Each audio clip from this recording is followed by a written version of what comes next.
Hello, today I'm going to do a review of a 16233 Datejust Rolex two-tone ivory dial. This is my first Rolex I purchased. Got it from Alexander Jewelers here in Columbus, Ohio. Bear with me. I'm recording this off my cell phone, so it's not going to be professional quality. So anyway, let's get into it. Right, so side here have my appraisal.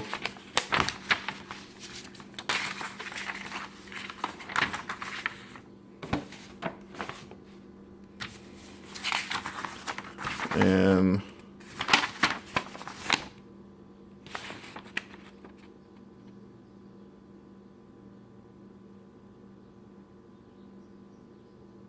it's pretty cool. Came with a free appraisal. So anyway, let's get into the watch.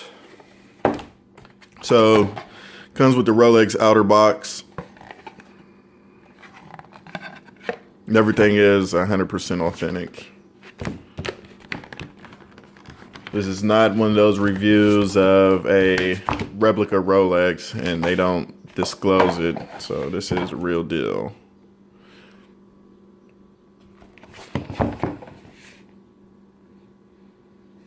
And when I was in high school and before, I'm not gonna lie, I used to own fake Rolexes because I couldn't afford one. But now at the ripe age of 33 years old, I said, man, let me go ahead and get me one. I think I deserve it. So it comes with your outer box, inner box. You can just tell the difference of the quality because I had a couple fake replica Rolexes. They came with this same style box, but it didn't have the detail. You could just tell the difference. I mean, the difference is it's amazing. So got me a cleaning cloth, and it has Rolex hologram on either side of the cloth. Hardly ever use this. To keep my Rolex clean, I just basically soap and water. That's it. Just soap and water. So came with the little hologram as well as the replica Rolexes come with. But you, like I said, attention to the detail. Detail is everything when it comes to quality timepieces versus fake. So, and with anything else, you know, like technology, things are getting better and the quality of the fakes are getting better too. Like they have all of this stuff down to the T. Like you'll be shocked and amazed at the quality and extra links. Because I got super small wrists. I have girl hands and ladies' wrists. A woman's wrist size. So. And got all the good stuff. I really don't care about showing the serial number because, I mean, it really doesn't matter to me. So, and it's crazy because, and I'm not sure about this, since nobody put their name and address and the date of purchase, and maybe somebody can comment in the section below, but since there's no name, address, and date, if I put my name and address in there, do I get the full 1-year warranty, even though I already got a 2-year warranty from Alexander Jewelers? But I don't know. If I do decide to watch, does this make the price jump up just a little bit just because it's a blank warranty? I'm not sure about that. Like I said, comment below if you know anything about, you know, a blank warranty. What does that all entails? So that's that on that. So we're going to get into the watch itself. Said I'm doing this all one-handed with a Samsung Galaxy Note 4. So no professional equipment here at all. Just making a quick review. Let's see what type of detail I can get with this phone.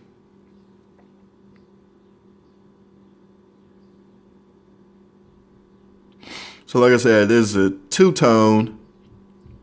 It's a 1991. One of the reasons why I did grab it, because this one it's in excellent condition. It's in excellent condition.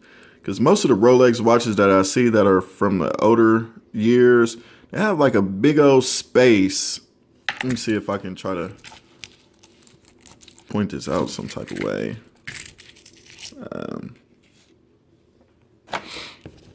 See if I can use this as an index. Okay, so I'm going to use the tip of this green just to show you. Most watches I see on Rolexes, it has a lot of separation.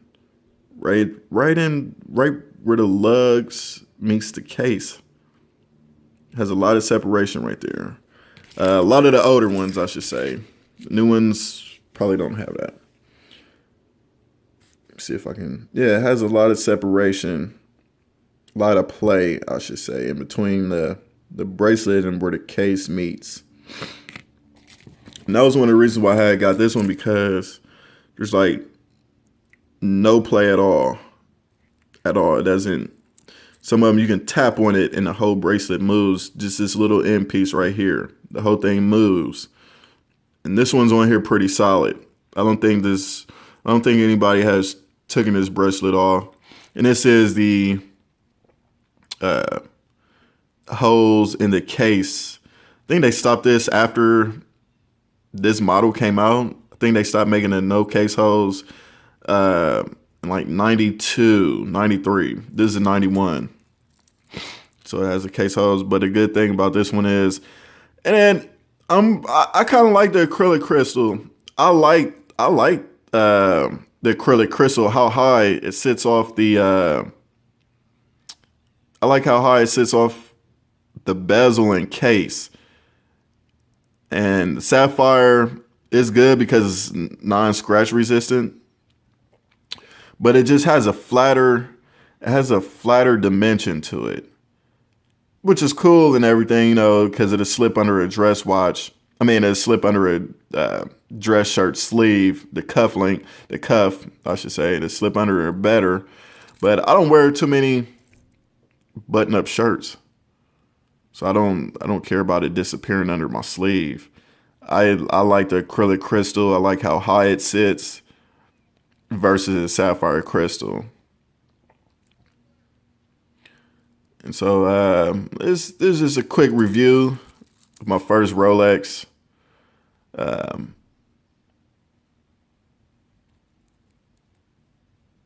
It's a nice timepiece. It keeps excellent time. It keeps real good time. Let's see if I can zoom in a little bit better. And one thing I have noticed, Bova,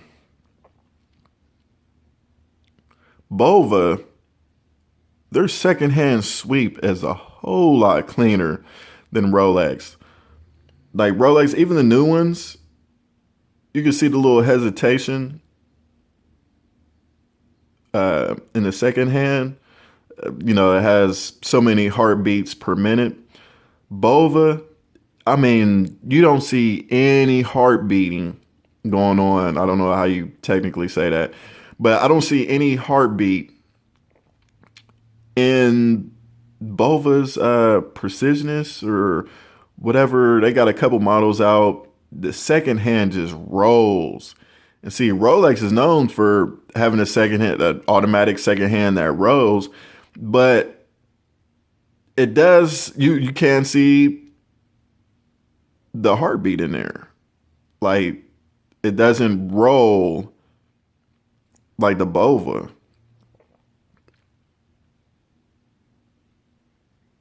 See if you can see it. Like, you can just see it kind of tick, tick, tick, tick, tick, tick, tick, tick, tick. The Bova, it just rolls. And, you know, I like all timepieces, mainly Swiss. I can never wear quartz movement. Never. I'm not a quartz guy. I I can't wear a watch if it's quartz. I just can't do it. I gotta have an automatic just because I like seeing that secondhand roll. Other reasons: never need to replace a battery. And just if you sit at a desk or if you're bored or whatever, man, sometimes when I'm bored, I just sit there and look at the secondhand go around.